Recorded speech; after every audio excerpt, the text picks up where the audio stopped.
लोग कहते हैं कि करबला में हजरत इमाम हुसैन की मदद को कोई नहीं आया, लेकिन असल बात यह है कि उस दिन जमीन और आसमान की हर ताकत उनकी एक आवाज पर लड़ने को तैयार थी। ये वाकया आशूरा के दिन का है। जिन्नात के बादशाह जाफर जिन अपने दरबार में तख्त पर बैठा जश्न मना रहा था। उसे इस बात का कोई अंदाजा नहीं था कि करबला में नबी के घराने पर क्या गुजर रही है। अचानक उसके तख्त के नीचे से दो जिन रोते हुए और मातम करते हुए गुजरे। जाफर ने उन्हें रोका और पूछा, अरे आज तो खुशी का दिन है, तुम लोग क्यों रो रहे हो? वो जिन रोते हुए जवाब दिया गया, ए बादशाह, आपको खबर नहीं, अभी हमारा गुजर यानी करबला की जमीन से हुआ।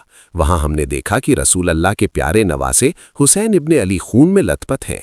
उन पर तीर बरस रहे हैं और वो सजदे में है। ये सुनकर जाफर के पैरों तले जमीन खिसक गई। उसने फौरन जश्न रोक दिया, सर से ताज उतार फेंका और जंगी लिबास पहन लिया। उसने अपनी तलवार निकाली और जिन्नात के एक बड़े लश्कर के साथ हवा से भी तेज रफ्तार से करबला की तरफ दौड़ा। जाफर कहता है, जब मैं करबला की फिजा में पहुंचा तो मैंने एक अजीब मंजर देखा। वहां सिर्फ यजीदी फौज नहीं थी, बल्कि आसमान से लेकर जमीन तक फरिश्ते, अंबिया और जिन्नात की कतारें लगी थीं। वो सब अपनी बारी का इंतजार कर रहे थे कि इमाम हुक्म दें तो वो दुश्मनों को खत्म कर दें। भीड़ इतनी ज्यादा थी कि जाफर को रास्ता नहीं मिल रहा था। तब इमाम हुसैन ने नजर उठाई और पुकारा, जाफर, मेरे पास आओ। जाफर जो रो रहा था इमाम के कदमों में गिर गया और अर्ज की, आका, मेरे पास जिन्नात की बहुत बड़ी फौज है, मुझे इजाजत दें, मैं पलक झपकते ही इन यजीदियों को राख कर दूंगा, इनका नामो निशान मिटा दूंगा।